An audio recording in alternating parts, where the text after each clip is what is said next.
So welcome to day 2 of 443. Today is Wednesday, January 26th, 8 a.m. section. Again, recording is on. So during our first class, we started lecture note 1 and we introduced the overview for the semester with the 4 cornerstones of value creation. Today, we're going to continue with what's in the initial reading in the book and talking about key value drivers as another theme of the semester. So before we do, I'll give you kind of like the Bloomberg tip of the day. So for those of you that registered, thank you. For those of you who registered, I haven't get back to you yet. I will get back to you later today. Those of you that haven't registered for Bloomberg at the My Education portal, please do so as soon as possible. So share my screen. So again, when you are in the Bloomberg terminal for the first time, if you type on this menu bar is kind of like how everything works. Originally, excuse me, Bloomberg was a DOS-based system created in the 80s. So they've added menus, but a lot of it is still keyboard-based. So basically, they have these codes, 2, 3, 4-digit codes that kind of get you to screens. You'll start to learn a few of them over time. And again, they have a pretty useful menu bar, but if you type help, they do have a pretty good help desk in terms of explaining some basics about how to get around what they call the terminal and some of the keyboard shortcuts. So that is pretty useful. Also, if you go to their actual help over here, these people, like if you actually get a job at Bloomberg, I think everybody works at the help desk as part of that job, just getting started. So since it's such expensive software, they have very, very excellent help. And by the way, the help desk won't just help you with like technical support. You can say, look, I'm trying to figure out how to do this with a bond, and I need that data. And they'll actually walk you through that as well. But regardless, back to Bloomberg, a couple screens you might want to consider as you log in. I do this almost every day. They have a screen called Daybreak, D-A-Y-B, which is kind of like an early morning preview of what's coming up on the day. Okay, so basically this is built for the traders, but here's what's going on. Obviously, what happens at the Fed today is going to be very important to stocks. So the quick summary of the most important news items. And then if there's any company news that's going to be important today, they'll summarize. And then it's coming today. So if you want to see what's being any kind of news releases that are coming today, so for example, 10 a.m. we're going to see new home sales. We're going to see some data at 10:30 on oil inventories, et cetera, as the day goes through. They have a kind of a trader talk section about what they think is going to happen today with markets. They summarize some of the Bloomberg opinion pages. So again, you don't have to go to Bloomberg.com.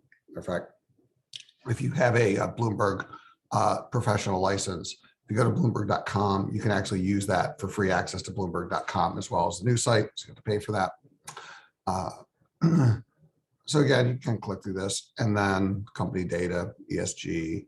You can also set up your own tickers if you want to have some stocks that be tracked. Another useful feature that I use a lot is called TOP. And TOP stands for top news. And this is just kind of a real-time aggregation of all the news wires. So if you want to see what's going on, good place from a business perspective to see here. And if there is any urgent news, it pops up immediately on the screen.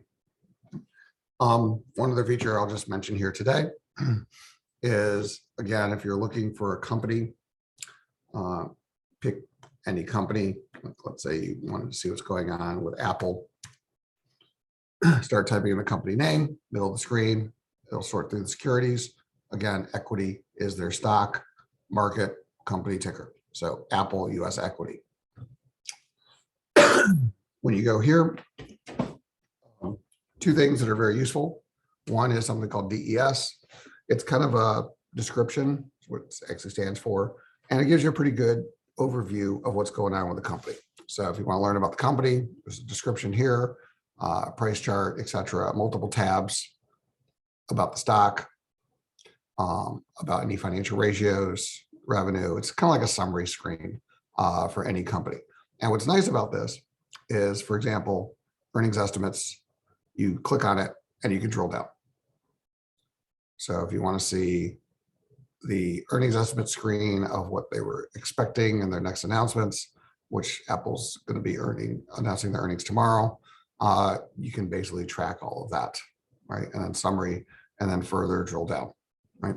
So matter of fact, here's where you get to the consensus overview screen as a drill down of what is expected tomorrow. So on a quarterly basis for their December 31st quarter, this, minimize the screen, is what the analysts are going to be looking for tomorrow, right? So as you start to think about next week, your Bloomberg trading competition, where you're going to be looking at, doing as well as you can with stocks over time.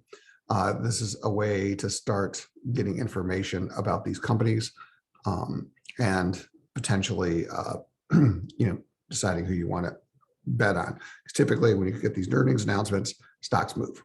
And if you can kind of guess which direction they're moving based on the information, hopefully an educated guess, you can make money.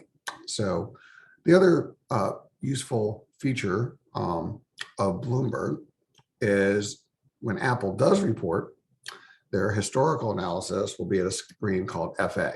FA stands for financial analysis. And these are the historical financials of a company.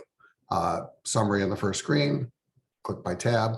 These are their historical income statements, historical balance sheets, cash flow, ratios, segments, etc. So all the data that would essentially be in the 10K and beyond is going to be aggregated on the screen.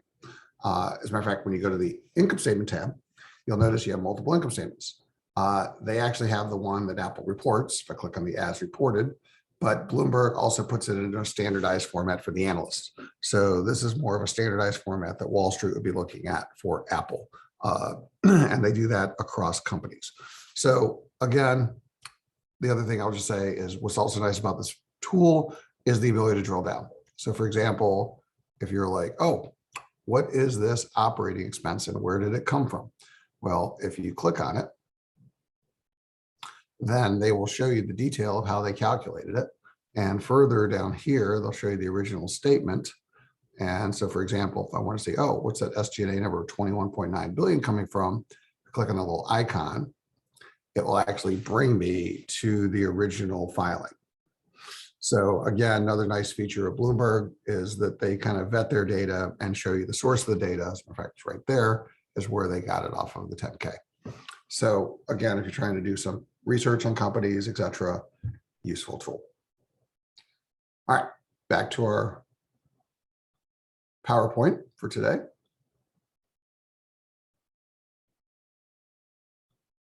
So lecture note 1. All right, so on, as I said, Monday, we introduced the concept of the 4 cornerstones of value creation. We said it was about spread. We said it was about cash flow, not net income. We said it's about the future, not the past, so expectations are critical for value. And we also said it's about sustainability of advantage. It's about how long you have advantage, not just whether you do. Okay. So again, today we're going to introduce the concept of key value drivers, or what we call KVD, throughout the semester. And essentially the cornerstones of value creation are based on the key value drivers. And there's some math, which we're about to do behind this, but at a high level, value, financial value, is a function of 3 things. 1, we've already introduced the concept of spread, ROIC versus WACC. And again, ROIC, kind of a proxy for IRR, WACC, proxy for your R. Okay? So it's just 1 year IRR, 1 year R. And over time, you have to have a positive spread to create value, which leads to point number 2. Growth is another key value driver. Growth is the accelerant to your spread. And one of the things we're going to show today is that there's good growth and there's bad growth. And then the third element is what's called sustainability. And the idea is, since nothing lasts forever, assuming you have a positive spread, how long do you have a positive spread? Assuming you have an above average growth rate, how long do you have an above average growth rate before you either return to the medium or it ends? Okay. And so at a high level, these are the 3 things, when you put them together, that lead to the value of the company. The other thing we'll introduce is that ROIC is a function of two things. It's a function of profit margin, how much do you make, and productivity, which is how often do you make it. So ultimately, there's 5 things that a company can do to drive value: margin, productivity, risk, growth, sustainability, right? And those are the things that are going to be important to value creation. Right? Now, as we said yesterday, half your performance is your industry, right? So again, industry is very, very important. And so in this class, what we're going to do is we're going to define an attractive industry. And you already kind of heard some of that in our last class. Is an industry that's attractive, has a positive spread, right? That's how we're going to define an attractive industry. So ROIC greater than WACC. And then what we're going to do for competitive advantage is we're going to define competitive advantage in this class as doing better than your peers, all right? So just creating value doesn't mean that you're creating competitive advantage, because you might just be in a good industry, right? Doesn't mean that you're actually doing better than your peers. You're just in the right place at the right time. So essentially, if you're really exhibiting competitive advantage, you should be outperforming people. So you need to be doing relatively better than your peers. So relative spread better than peers is how we're going to define competitive advantage. And that's going to be very important for your first 2 homework assignments. Okay? Now, get technical here for a second. So let's talk about, as I said, more of what's going to lead to the key value drivers. So we're going to start with this hypothetical company. And this hypothetical company makes $100 million a year of operating profit after tax. And the acronym that we're going to be using this semester is either NOPAT or NOPLAT. Okay. NOPLAT is a McKinsey term. NOPAT is the generic term. NOPAT, you can see on the bottom of the screen, stands for net operating profit after tax. It's your EBIT after tax, or your operating earnings after tax, assuming that you don't have any debt in the firm, right? Now, NOPLAT stands for net operating profit less adjusted taxes. Again, same thing, it's your EBIT after tax, but just McKinsey's version of the term. So in the book, they'll call it NOPLAT. On most of my slides, I'll call it NOPAT, just because it is more of the generic term. Now, $100 million of operating profit after tax. There are 2 things you can do with that profit. And there's only 2 things you can do with that profit. You can either put it back in the business, it's called reinvestment, or you can give it to investors.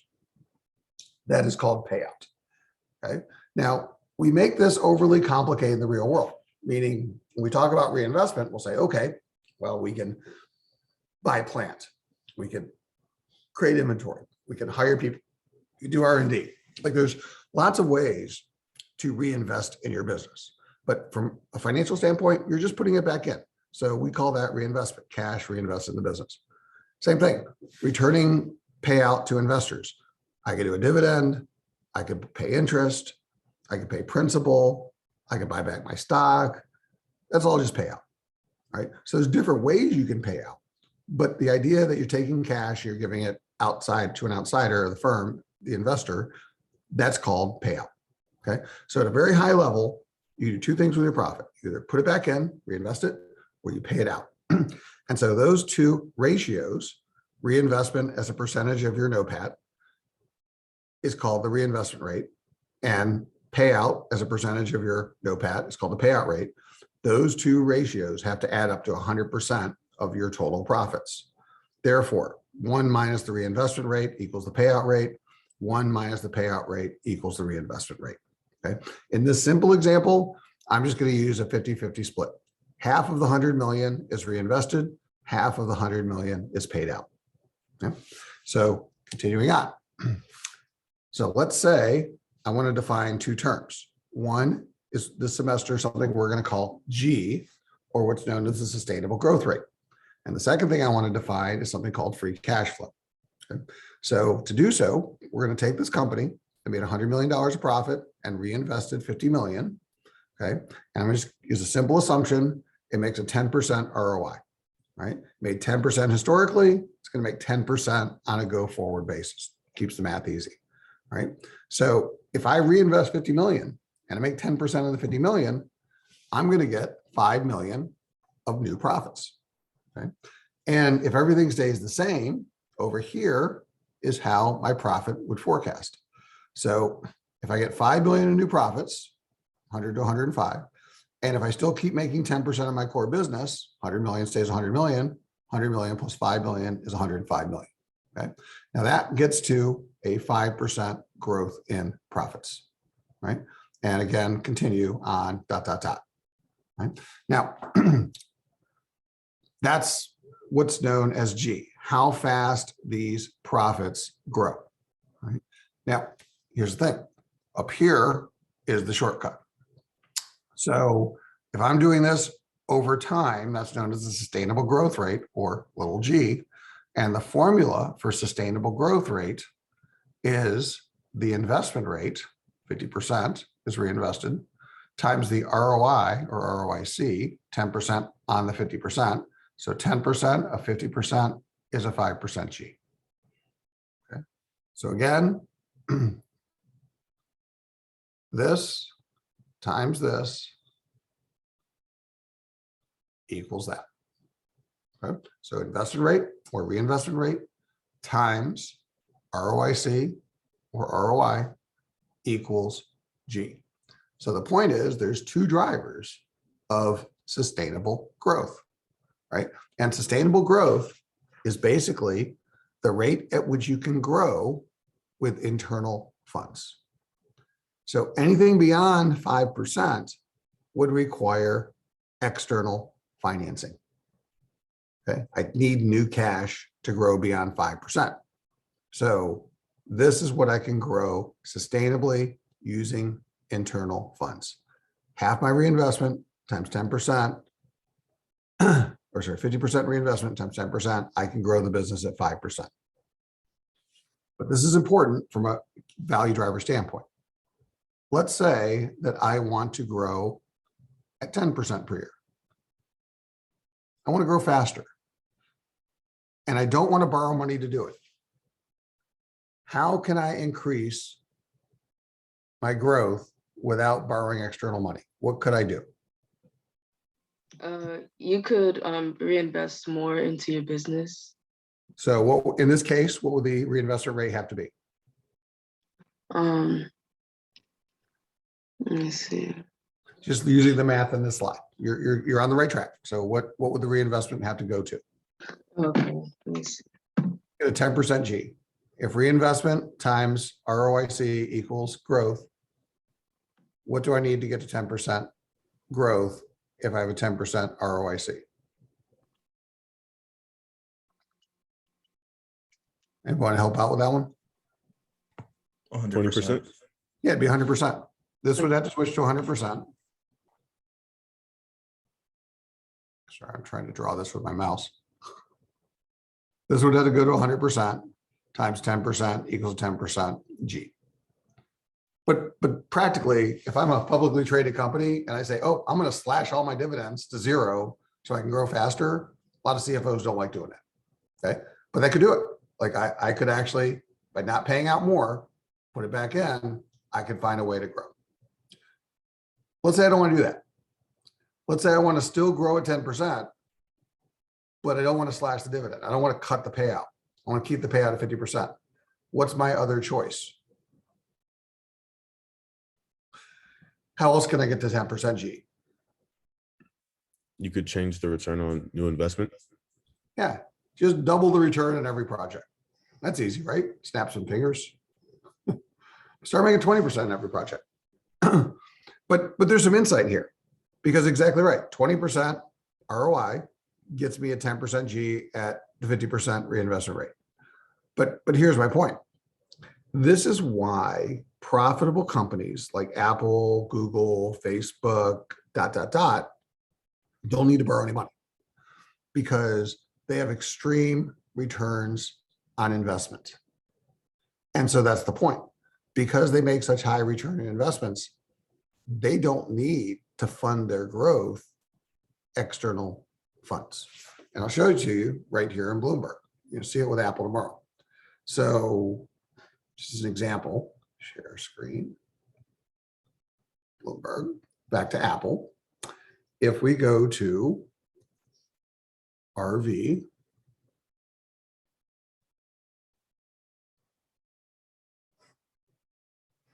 and we looked at it yesterday, Monday, custom, and we looked at their spread. Apple's ROIC is 46% per year. That's their ROI. Okay. If I go to EEO, this is Apple's expected growth rate annually, row 13. And if I switch this to growth, turns it to percentages. Apple's growth this year, 4%, 6%, 5%, 6%. So here's the point. Apple has an ROIC well above 40%. Apple's growing at 4%. Now we're using a proxy for revenue growth and profit growth because of the margins stay the same, the growth rates will stay the same. And so that's what we'll do. We'll use interchangeably growth to be growth of cash flow, growth of profit, growth of revenue.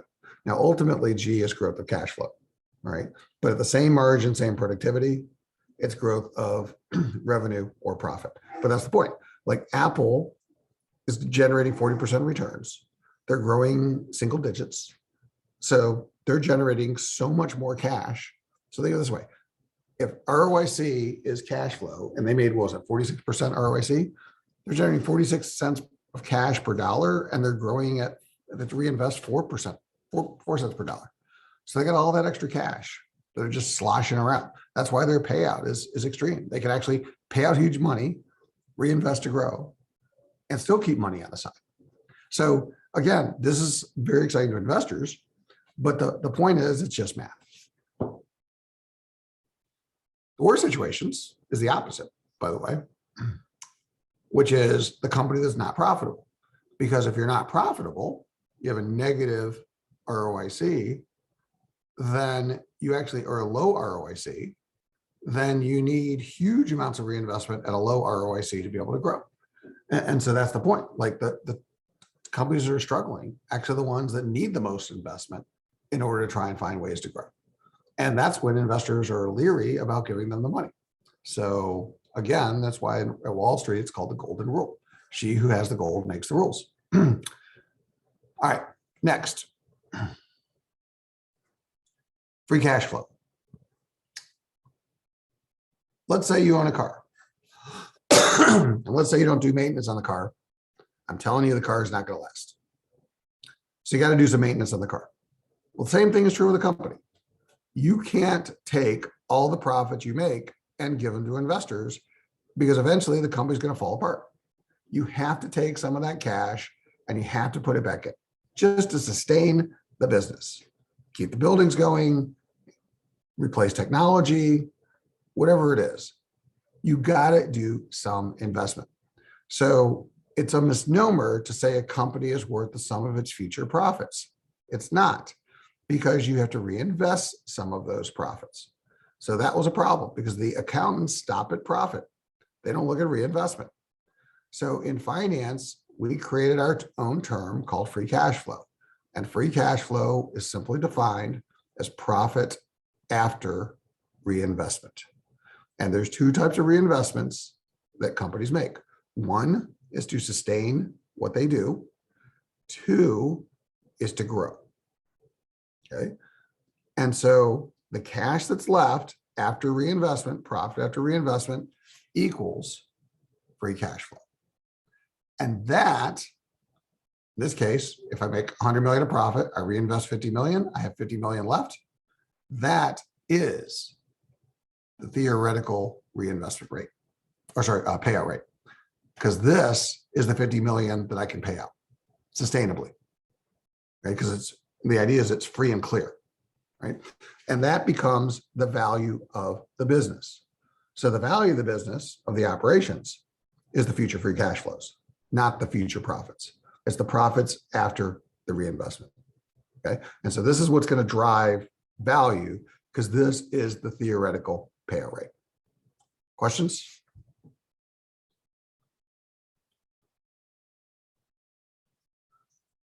Okay, next slide. So the concept is easy. The practical application is hard. And the reason why is because accountants don't do us any favors. They do not put statements in a cash flow format, right? Particularly a free cash flow format. So we have to translate. And that's something you're going to hate doing, but something you're going to learn how to do this semester, okay? Because our valuations are based on it. So cash flow from operations minus cash reinvested is free cash flow. Change the little words a little bit. Cash flow from operations comes from the income statement. Cash flow from investment is the balance sheet. Income statement minus change in balance sheet equals cash flow. Okay, that's how you get the cash flow. And so that's what we're going to do. We're going to rearrange income statements and balance sheets to figure out free cash flow. Right? And that's going to be important because that's going to drive the value of the business. So here's the other key point I want to make. Let's say you have two companies. We'll call them Company A and Company B. Okay. Company A is the one we started to talk about. This is the company that makes $100 million a year of profit, grows at 5% per year. It's the example we've been using, has a 10% ROI and a 50% reinvestment rate. This is the company we were doing. So this is what their year one, year two, year three, ... profits look like over time. Let's say they have a competitor, Company B, who has the same risk. So both companies have a WACC of 10%. Company B also has identical profit of 100 million, 105, 110, growing at 5% year per year, ... Okay. Given the data on this slide, if I have two companies with equal risk and same identical profits, would they have identical stock prices? Would they be equally valuable, or would one company be more?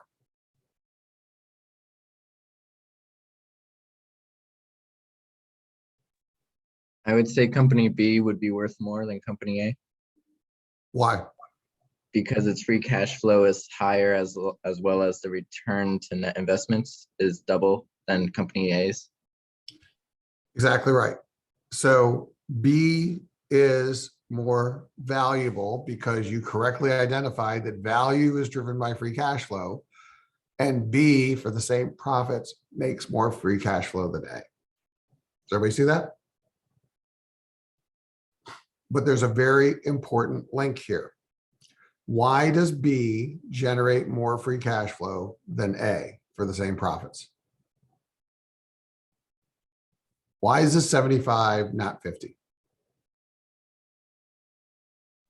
It has a lower investment rate. It has a lower investment dollars. It's only investing $25.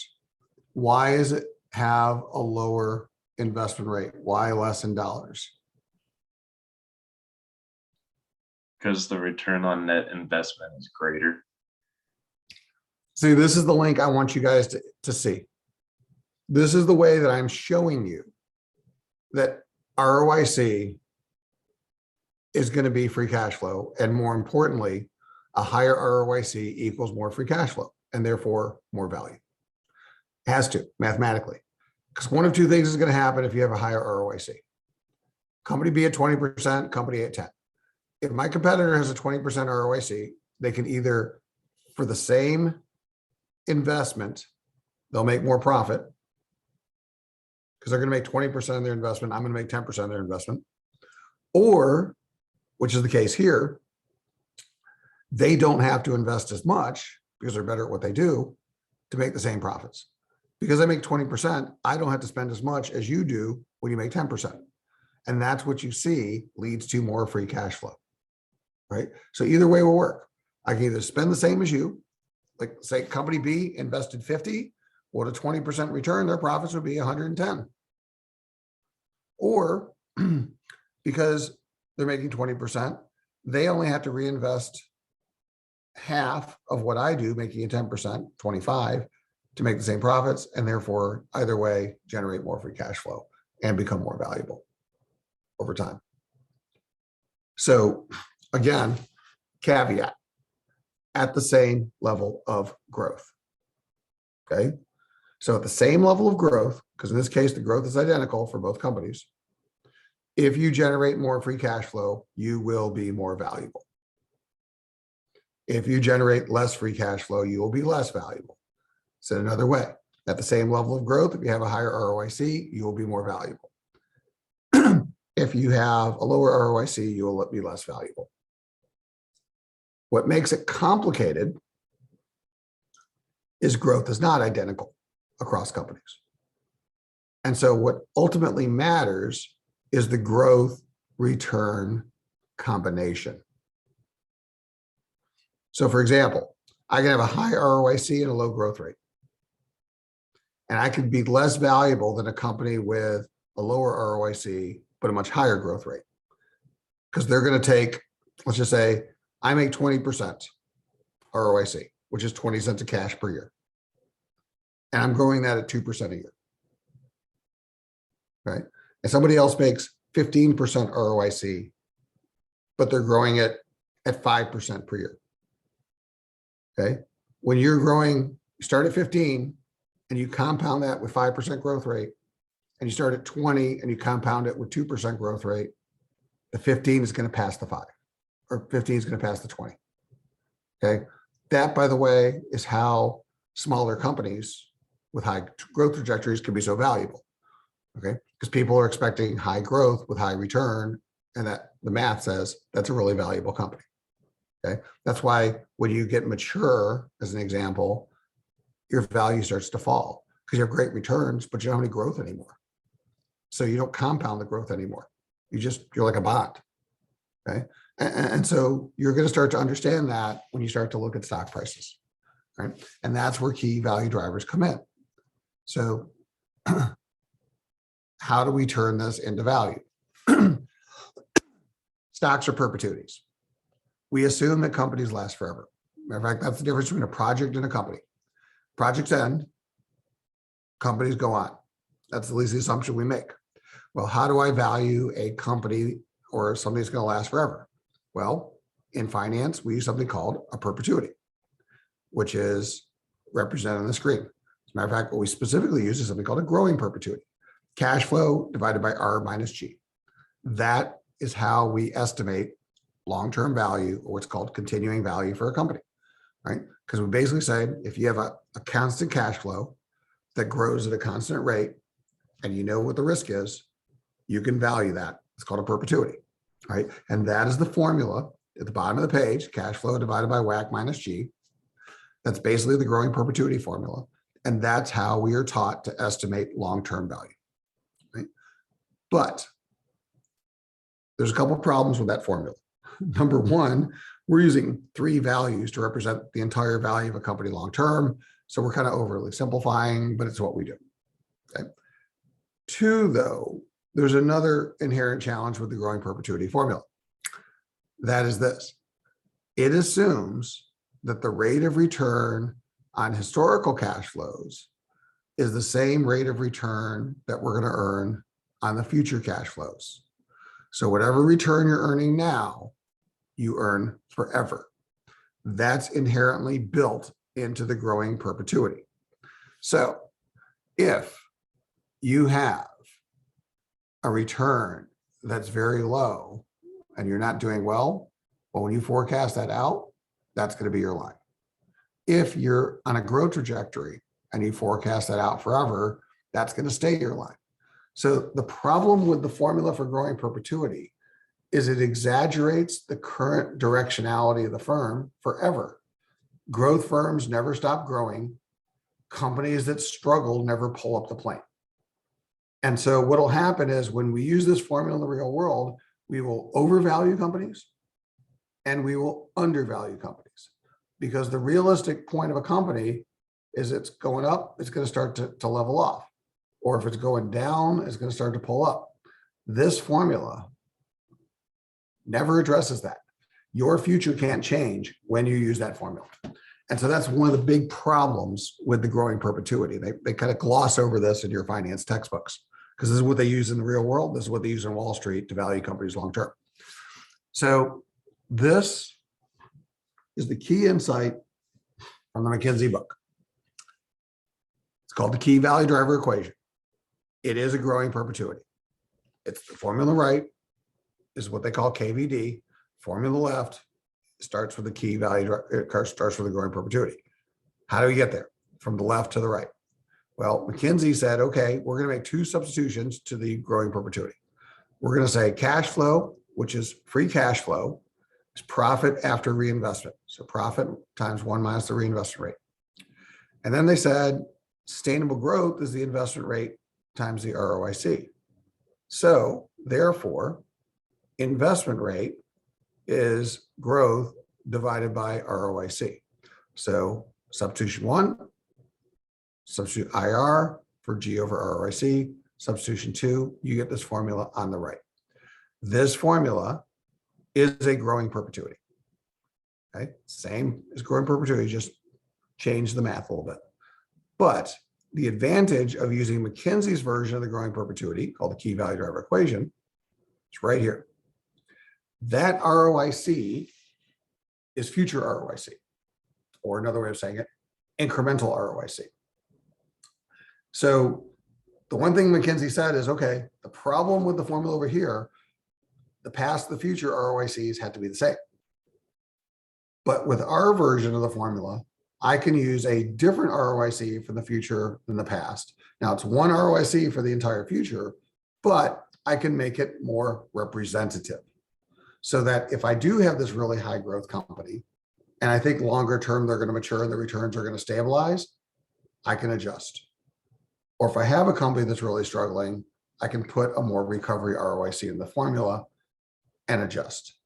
So that's called KVD. And this is the formula we are going to use, not only this semester, but I hope you use beyond. Questions?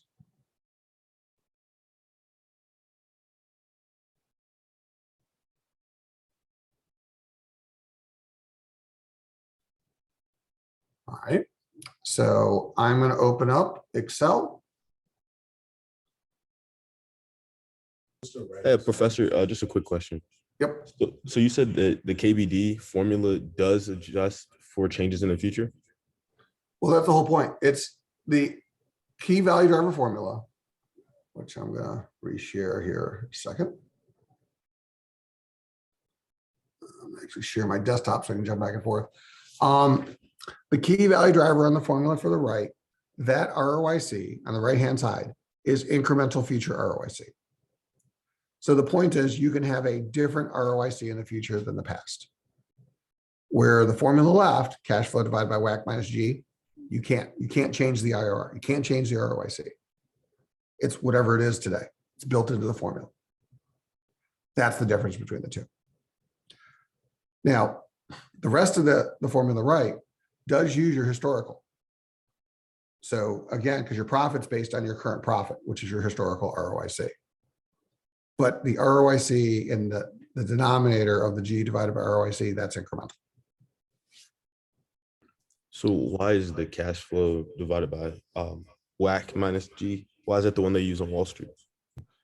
Because that's the math. That is the growing perpetuity formula. Comes right out of every math textbook you've ever taken. I took it too. When I went to Wharton, that was a formula I was taught.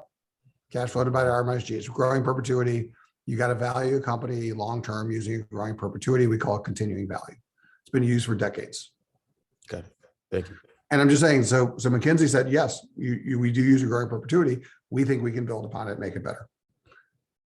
It's one of the things that makes McKinsey good. So back to just a simple insight.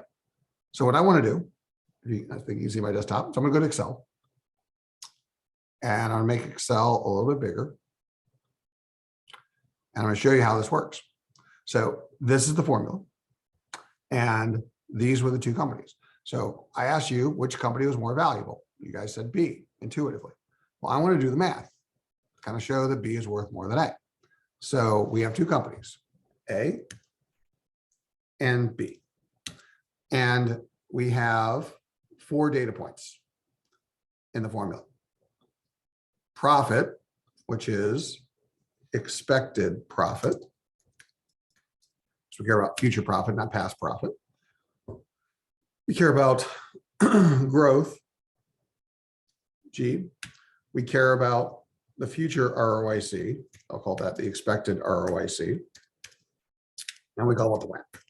Those are the 4 parts of this formula. Now, back to these 2 companies. Company A and B both had 100 million in profits. 100.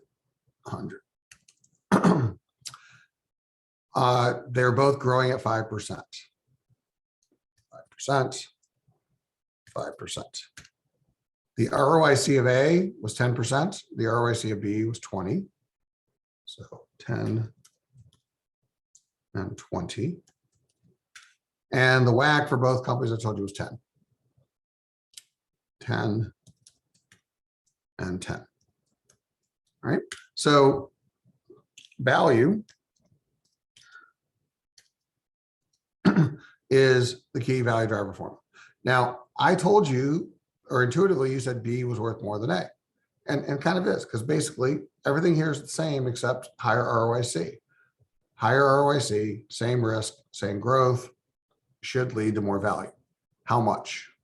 Using the formula equals profit times 1 minus growth divided by ROIC divided by WACC minus G. Company A would be worth $1 billion. Company B would be worth $1.5 billion. So I'm just quantifying is the key value driver, what we said on the previous slide.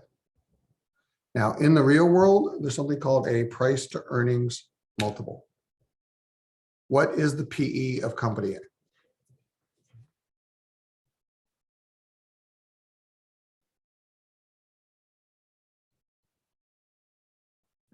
$10.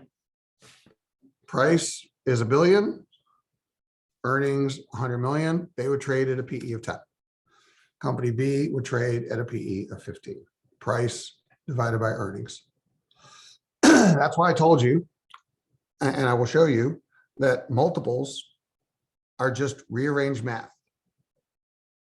They have to give you the same answer as an enterprise DCF. That's one of the things we'll be working on this semester. And you will actually understand why a company trades at the multiple that they do, unlike the simplistic view you've taken in your historical textbooks. Because basically, there's a reason why company B is trading at a multiple of 15, because they're more valuable than A. Why? Because they have a higher ROIC. So what you're going to quickly learn is that multiples are just a representation of growth and spread. That's all they are. Future growth, future return, future risk. That's a multiple. Just math. And you're going to understand why a multiple is going to change. So you're going to read or see something on CNBC, and you're going to some idiot who probably makes millions of dollars, but basically say, oh, buy this company because they're cheap. Their multiple is less than the industry. Well, the reason the multiple is probably less than the industry is because they're expected to have lower growth and or lower returns than their peers. So you don't buy them just because they're going to arbitrarily go up. The only way they're going to go up is if the growth or the return changes. That's what's going to cause their multiple to look like their peers. Like that's what we're going to start learning insight to as we get to later in the semester. But the point is key value driver equation. This is how value is created, and we can play with it to start to understand what will change. Okay, I'll give you one quick insight. Before I do, we're going to do an exercise. So on Elms, there is a folder under the files section called KVD-SIP. Now, in addition to teaching here at Maryland, I teach and do work for Duke. So this is something I built for Duke and is used there, but it's mine, so I can use it wherever I want. So long story short, this is an exercise called the key value driver exercise. I need you to download it. And it's tied to this key value driver spreadsheet, which we'll call a key value driver SIP. It's not loading. Okay. So I need you to download the PDF and the Excel file.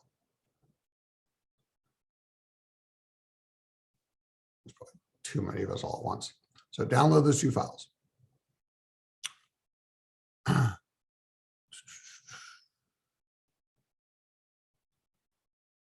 get the actual. All right. So when you download the PDF, it's going to look like this. When you download the Excel file, it's going to look like this. If the one we just created, just format a little bit nicer, called the KVD sim. So that's the same data that was in that slide.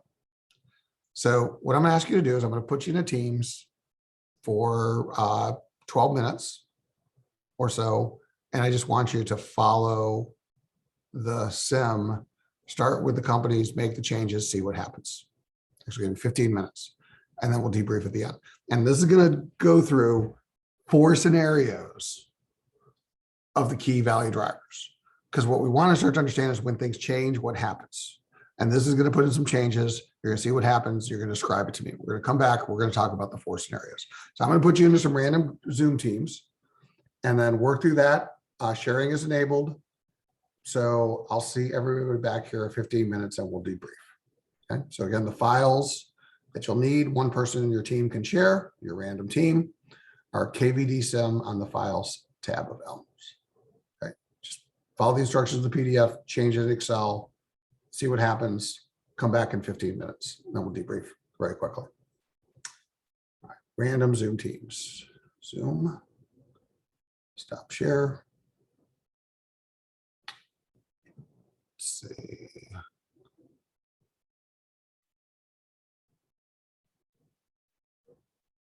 Where are the teams? Breakout rooms, there it is. Okay. 40 people. So I'm going to put you into 9 rooms.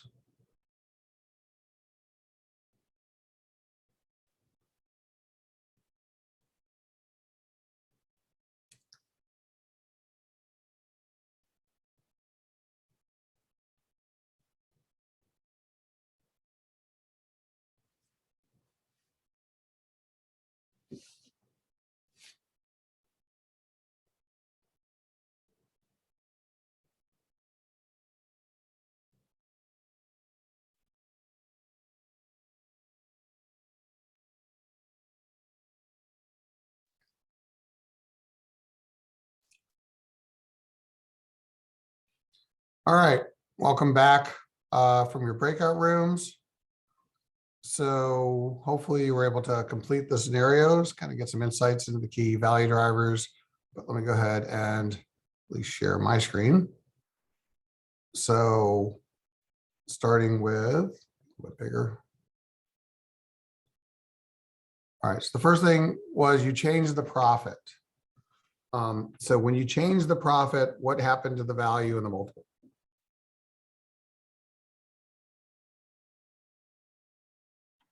The value increased respectively, but the multiple didn't change. Yeah. So in finance, we call this sizing. You're bigger. Okay, so you make more cash. That's one way to be more absolutely valuable, but you're not better. So multiples are a function of better. And so therefore multiples have nothing to do with your profit. Multiples have everything to do with the key value drivers: long-term growth, return, cost of capital. Those are what drive multiples. So you have 2 ways to become more valuable: just go make more money or improve your business, right? So let's decide making more money, and let's change the different values of the business. What happens when you changed company A's growth rate to 8% and 3%? Right here, 8%, 3%. Why isn't the value or the multiple changing when the growth changes? Is it because your ROIC is equal to your WACC? It is. So if you got a bunch of 0 net present value projects, having more of them doesn't change your value. So this is a very important point I want to illustrate, and I like to call it the treadmill. Okay. So let's say you got a Peloton treadmill, right? You run really fast. You might even get tired, but you're not going anywhere, right? You're just kind of running in place. And that's the growth rate of a zero spread company, that they're not seeing their stock price move because they're pretty much at zero spread. It doesn't really matter what happens with the growth. And so they're like, we're growing. Why aren't we going more valuable? Because you're putting so much in to grow that it's not worth it. So that's the first kind of illustration I want to make. Now, when you change company B to 6 and 8% in the exercise, why is it different? What's different about B? The ROC Difference, is oh, yeah. black. ROC. See, this is what I mean by growth is the accelerant of value. When you change the growth of A, nothing happens. When you change the growth of B, it gets exponential. Because basically, if I can borrow a 10 and make 20, the more I do of it, the more value I get. And so that's what I said, growth is the accelerant to value. You can see it very clearly here in the key value driver equation. And these are two scenarios that you're going to see for companies. The treadmill, growth at no spread, and then the exponential growth company that has high returns. And those are the companies that are going to be extraordinarily valuable. That's your Googles and your Facebooks right now. Okay. When you continued on, there was a third scenario. What happened to company B when the growth rate started to go down? 3, 1, -1. What's going on there?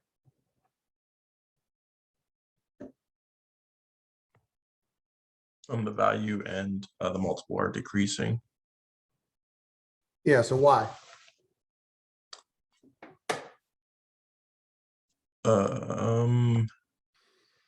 I'm really not sure. Anybody else want to try and answer that? What's going on here? The value of the company is heavily tied with the growth it's projected to have in the future, right? Since that, like, it's that projected value is pretty much coming from the growth of that spread. So if there is no growth, then, or a smaller growth, then the value of the company is much smaller. Yeah, this is the expectation cornerstone at work. So I price you as if. I price you as if I expect you to make 20 cents a year and you're going to grow that at 5% per year. But then I realized I was too optimistic.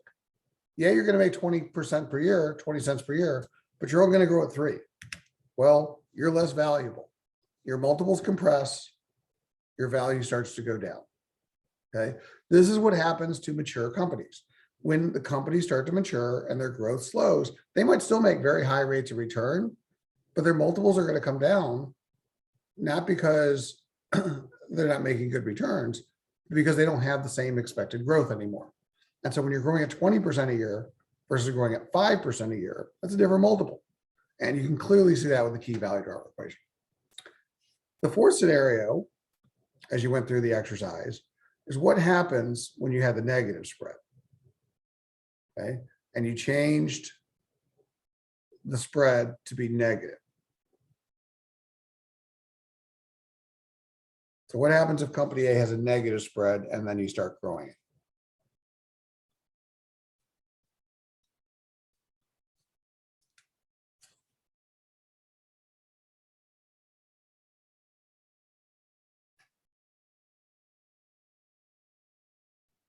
If a company has a negative spread and then you start growing, the value is going to decrease.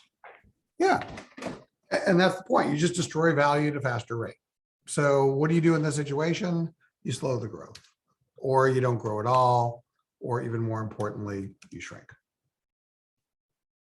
And then the final part of the exercise, what happens when you change the WACC? What happens when the WACC goes to 8?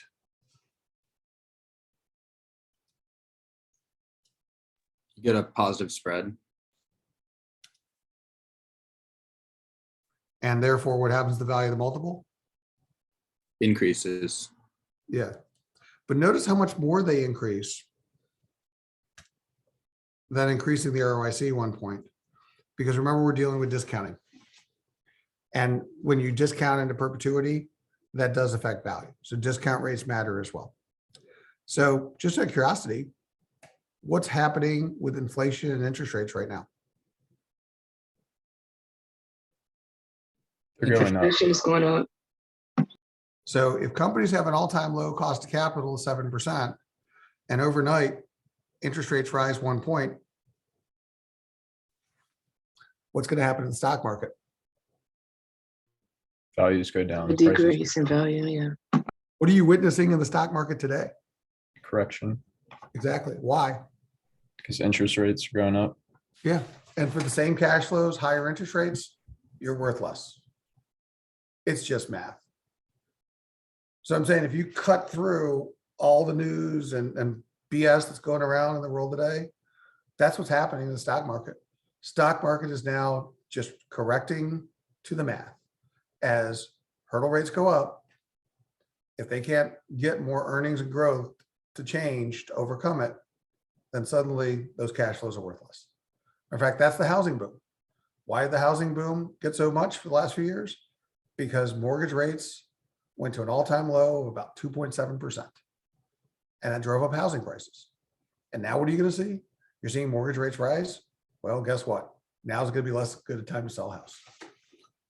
So these are what I'm saying. Whether you're talking about the business world or your personal world, key value drivers will help you start to understand what's going on. They're going to be a key insight as we go through the semester. Questions, comments, by this? Make sense?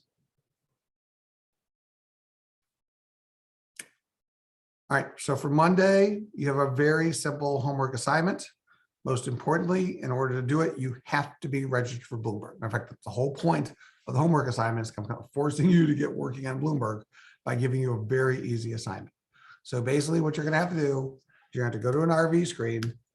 You're going to have to create the template that we created in class on Monday under custom for a spread, ROIC in the latest filing minus the WACC. You got to put the market cap weighted average on here and you got to take a screenshot. And you got to upload that screenshot. Okay. That's all there is for homework one, with the one exception that you got to find an industry with a negative spread. ROIC and WACC. You don't need spread on here. Okay. So you just need ROIC and WACC. And you got to find a negative spread industry. Take that screenshot, any industry will do, submit it. That's homework one. Individual assignment, can't share screenshots. That's honor code violation. So basically, that's it. I will see everybody on Monday. Have a good weekend. Thank you. Thank you, Professor. Yep. Thank you, Professor. I had a question about the screenshot.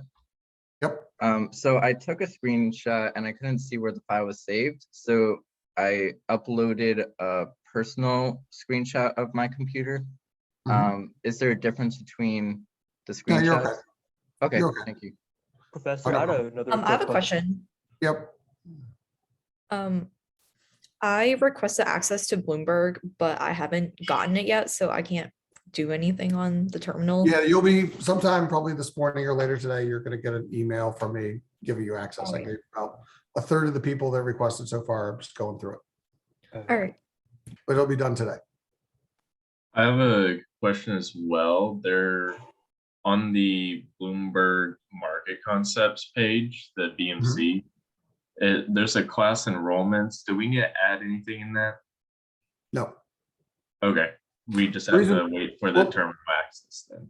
Yeah, the reason why is that when you're doing BMC, if I give you a course code and you put it in, I can go in and search for all the people with the course code that completed it. But I'm not going to do that because the other thing is you have to also show me you did more than 70% in each section. So the way you're going to show me you finished BMC is you're going to take a screenshot that shows more than 70% in all 4 sections. Oh, okay. Get that screenshot. Okay. And when do we need to have the 70% done by? February 11th. February 11th. Okay. Thank you. All right. Have a good day. Hey, Professor, one quick final conclusion sort of question. So if there's one thing to take away, it's that the stock market, in a very oversimplified concept, is that ROIC, WACC, profit, and growth are the 4 main concepts we need to sort of review in order to come to that evaluation. Okay. Yes. Yeah, those are at work in the real world. Okay. Perfect. All right. Have a good day, Professor. You too. Hello, Professor. Yes. So this is my first day in the class. So like, is there like a recording section? Cause I saw that you were recording the class. I record every class, including this one. And it's either, you have two choices. You can go to Panopto and search for a recording. You can go to the Zoom link and there's a cloud recordings for each class. Or you go to my YouTube channel, because I put one of the classes on YouTube for easy access at Joe Perfetti or YouTube/Joe Perfetti. It's in the syllabus. Okay, perfect. Thank you, Professor. Yep.